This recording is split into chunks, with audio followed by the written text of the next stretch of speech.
हाँ तो प्यारे बच्चों, आप सभी का स्वागत है आपके अपने चैनल RKLS मैथ क्लास में। प्यारे बच्चों, आज हम लोग क्लास 10th का जो केमिस्ट्री है, केमिस्ट्री का आज से हम लोग क्लास स्टार्ट करेंगे। तो आपका जो पहला चैप्टर है क्लास 10th का, जो आपको पहला चैप्टर है केमिस्ट्री का, उस चैप्टर का क्या नाम है? तो उस चैप्टर का नाम है रासायनिक अभिक्रियाएं एवं समीकरण। तो रासायनिक अभिक्रियाएं एवं समीकरण के बारे में आज हम लोग इस चैप्टर को पढ़ेंगे। क्या होता है रासायनिक समीकरण, रासायनिक समीकरण कितने प्रकार के होते हैं, और कौन कौन सी रासायनिक अभिक्रियाएं होती हैं जो आपके एग्जाम में 100% पूछे जाते हैं। बहुत ही इंपॉर्टेंट, यहाँ से इंपॉर्टेंट क्वेश्चन निकलता है आपसे आपके एग्जाम में। तो इसलिए हम आज से स्टार्ट किए हैं। तो आप लोग इस वीडियो को जरूर देखिएगा, और वीडियो को आपको पसंद आए तो वीडियो को एक लाइक कर दीजिएगा और चैनल को सब्सक्राइब कर दीजिएगा। तो चलिए शुरू करते हैं।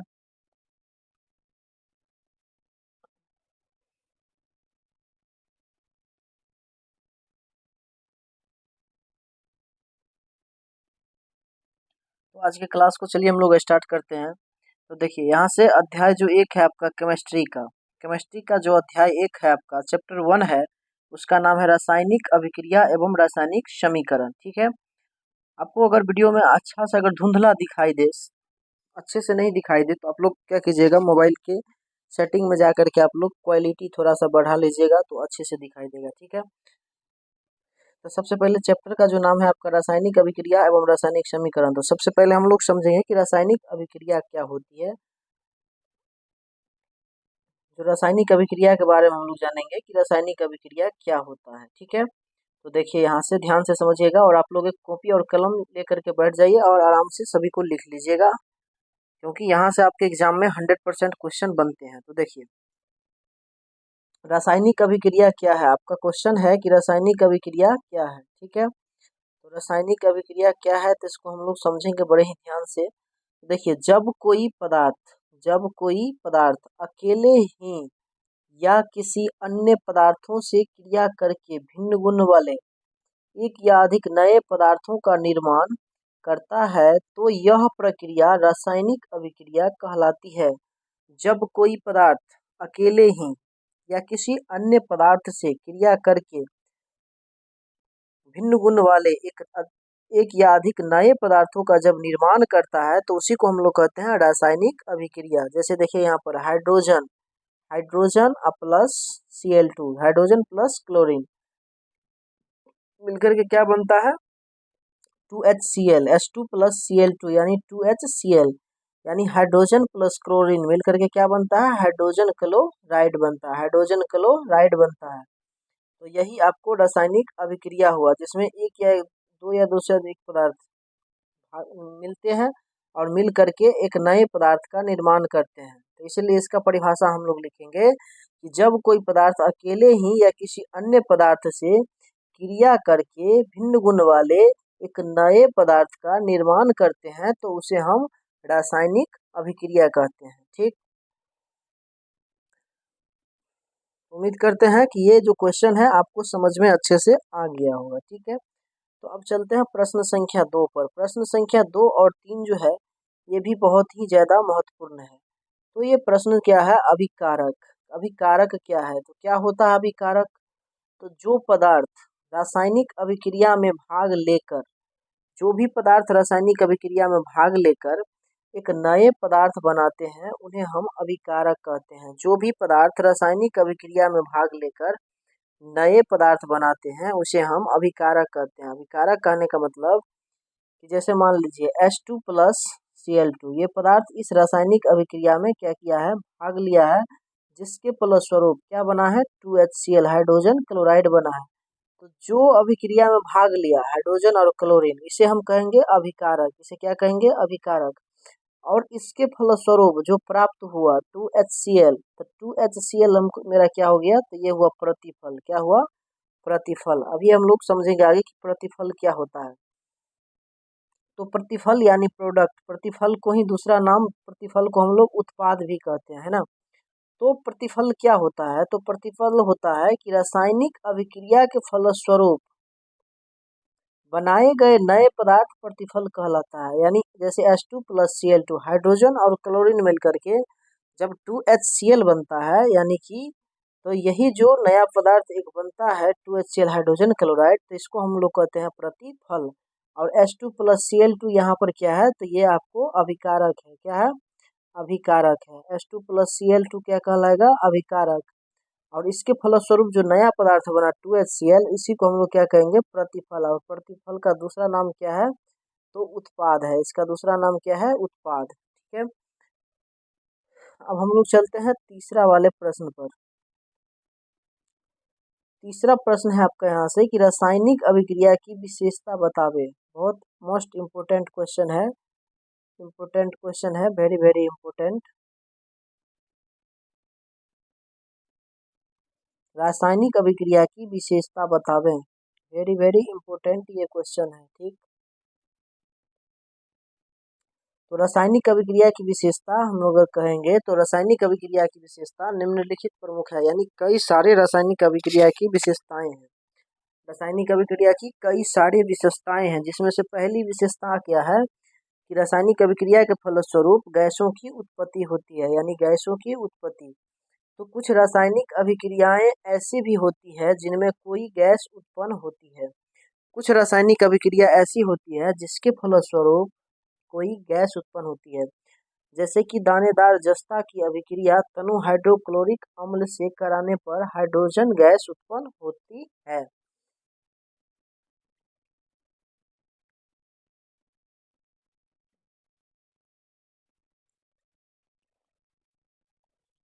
तो पहला नंबर पॉइंट था आपका कि गैसों की उत्पत्ति। तो इसमें हमने क्या बताया आपको कि तनु है दानेदार जस्ता की अभिक्रिया, दानेदार जस्ता की अभिक्रिया अ, तनु हाइड्रोलिक क्लोरिक अम्ल के साथ कराने पर क्या बनता है?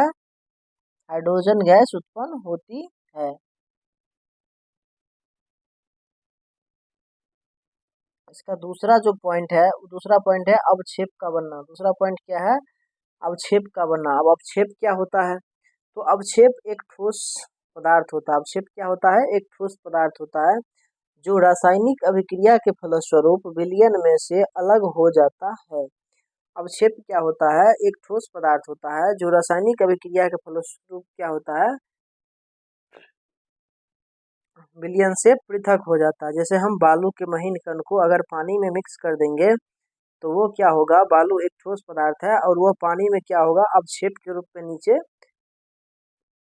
बैठ जाएगा। ठीक है। उसके बाद तीसरा पॉइंट है आपका रंग परिवर्तन। तो कुछ रासायनिक अभिक्रियाओं में पदार्थों के रंग में भी परिवर्तन हो जाता है। जैसे पोटेशियम परमैंगनेट के बैंगनी रंग के विलयन में थोड़ा थोड़ा करके नींबू का रस निचोड़ने पर विलयन का रंग बैंगनी रंग धीरे धीरे गायब हो जाता है। रंग परिवर्तन कहने का हमारा मतलब है कि कुछ रासायनिक अभिक्रियाएं ऐसे होती है जिनके रंग में भी परिवर्तन होता है। जैसे अगर हम कहें तो पोटेशियम परमैंगनेट के बैंगनी रंग के जलीय विलयन में अगर हम नींबू के रस को थोड़ा थोड़ा निचोड़ करके डालेंगे तो उसका जो है सो बैंगनी रंग जो है धीरे धीरे क्या हो जाएगा? गायब हो जाएगा। ठीक। तीसरा जो पॉइंट है वो है ताप में परिवर्तन, यानी रासायनिक अभिक्रिया के फलस्वरूप टेम्परेचर में भी परिवर्तन होता है, ताप में भी परिवर्तन होता है। जैसे हम कहेंगे कि कुछ रासायनिक अभिक्रियाओं के फलस्वरूप ताप में परिवर्तन होता है। जैसे यदि कली चूने के ढेले पर जल डालने पर पर्याप्त मात्रा में ऊष्मा उत्पन्न होती है, जिससे अभिक्रिया मिश्रण का ताप बहुत बढ़ जाता है। देखिए, ताप में परिवर्तन यानी कुछ रासायनिक अभिक्रिया के फलस्वरूप क्या होता है कि टेम्परेचर में यानी ताप में भी परिवर्तन होता है। जैसे मान लीजिए कली चूना के ढेला यानी चूने का जो ढेले होता है उस पर अगर हम पानी डालते हैं तो उस वो क्या होता है? उसमें पर्याप्त मात्रा में ऊष्मा उत्पन्न होती है। ठीक है। तो यही होता है ताप में परिवर्तन।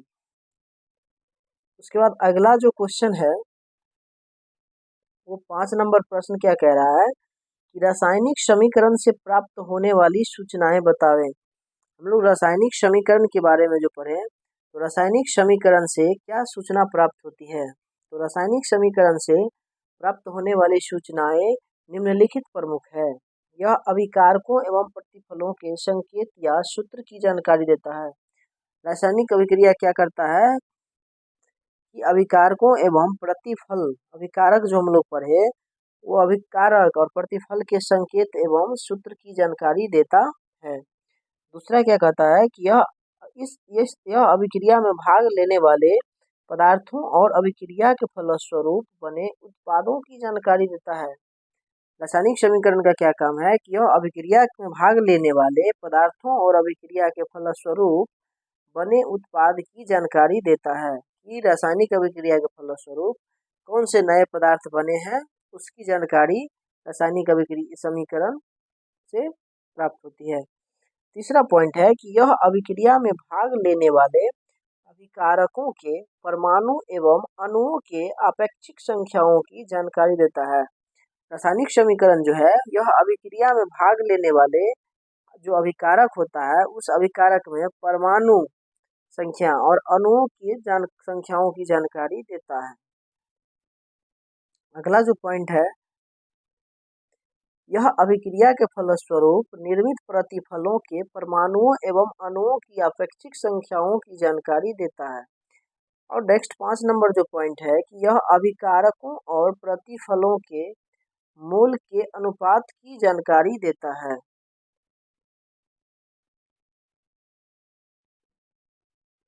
अब सबसे जो इम्पोर्टेंट क्वेश्चन है, most very very important question, वो क्वेश्चन है आपको most very very important question है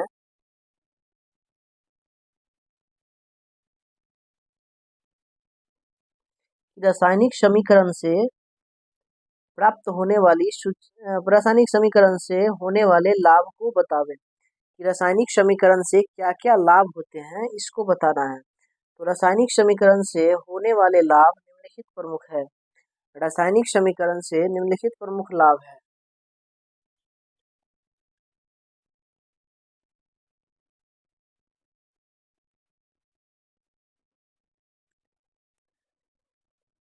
तो रासायनिक अभिक्रिया का रासायनिक समीकरण के रूप में निरूपण आसान होता है। रासायनिक अभिक्रिया का रासायनिक समीकरण के रूप में निरूपण आसान होता है। यानी जो भी रासायनिक अभिक्रिया होता है उसको अगर हम लोग हिंदी के रूप में उसको भाषा के रूप में लिखते हैं तो उसको लिखना थोड़ा कठिन होता है। लेकिन जब रासायनिक अभिक्रिया को हम लोग रासायनिक समीकरण के रूप में अगर लिख देते हैं तो बड़े ही आसानी से क्या हो जाता है, वो लिखा जाता है। जैसे मान लीजिए कि hydrogen plus chlorine H2 plus Cl2। जैसे मान लीजिए कि हम लोग H2 प्लस Cl2 लिखेंगे, हाइड्रोजन प्लस क्लोरीन मिलकर बनता है हाइड्रोजन क्लोराइड, यानी 2HCl बनता है, हाइड्रोजन क्लोराइड बनता है। कितना आसानी से हम लोग लिख लिए। इसी को अगर हम भाषा में लिखेंगे तो कैसे लिखेंगे कि हम लिखेंगे कि हाइड्रोजन और क्लोरीन को दोनों को एक साथ अभिक्रिया कराने पर हाइड्रोजन क्लोराइड बनता है। इतना चीज लिखना पड़ेगा। वही रासायनिक अभिक्रिया के रूप में इसको समीकरण के रूप में इतना आसानी से इसे लिखा जा सकता है। इसलिए यहाँ कहा गया है कि रासायनिक अभिक्रिया का रासायनिक समीकरण के रूप में निरूपण क्या होता है, आसान होता है।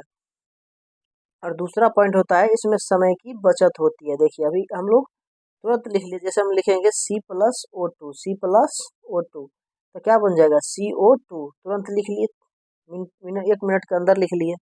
इसी को अगर हम लिखेंगे कि कार्बन प्लस ऑक्सीजन मिल करके कार्बन डाइऑक्साइड बनाते हैं तो कितना समय, ज़्यादा समय लगेगा।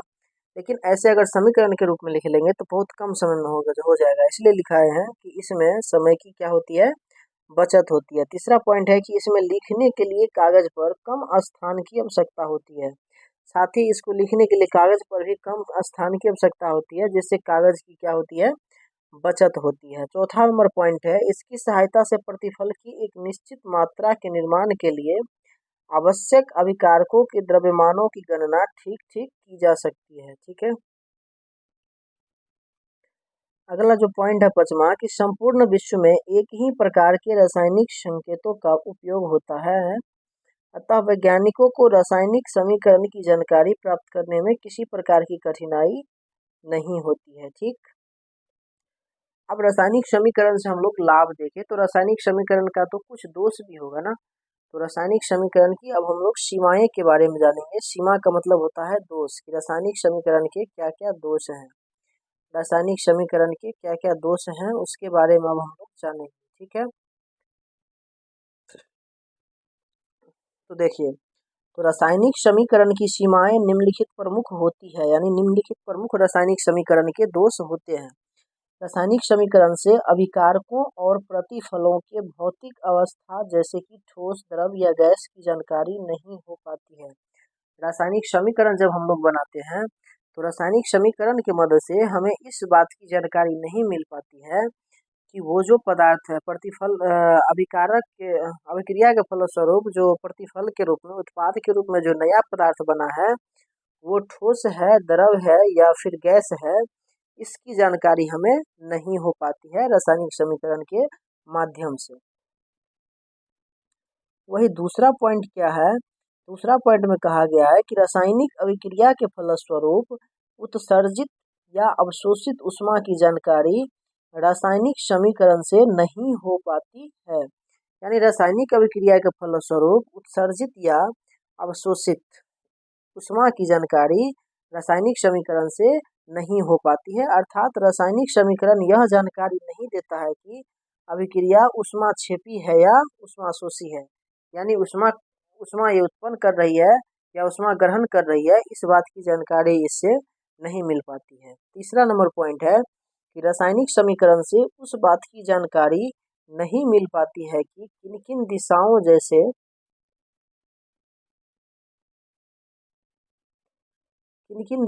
जैसे कि ताप, दाब, सांद्रण, उत्प्रेरक की उपस्थिति आदि में अभिक्रिया संभव हुई है। चौथा नंबर पॉइंट है कि रासायनिक समीकरण अभिक्रिया के वेग के संदर्भ में कोई जानकारी नहीं देती है। पांचवा पॉइंट कह रहा है कि रासायनिक समीकरण यह जानकारी नहीं देता है कि अभिक्रिया के अभिकारकों की वस्तुतः कितनी मात्राएं खर्च हुई है तथा प्रतिफल की कितनी मात्राओं का निर्माण हुआ है।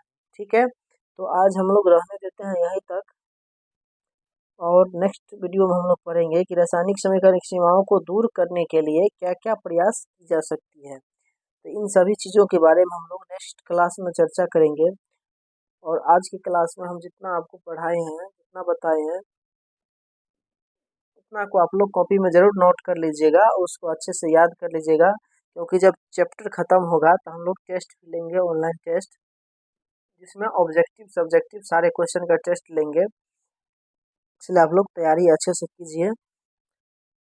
तो मिलते हैं नेक्स्ट वीडियो में, तब तक के लिए जय हिंद। और आपको यह वीडियो कैसा लगा यह हमें कमेंट में ज़रूर बताइएगा। ठीक है।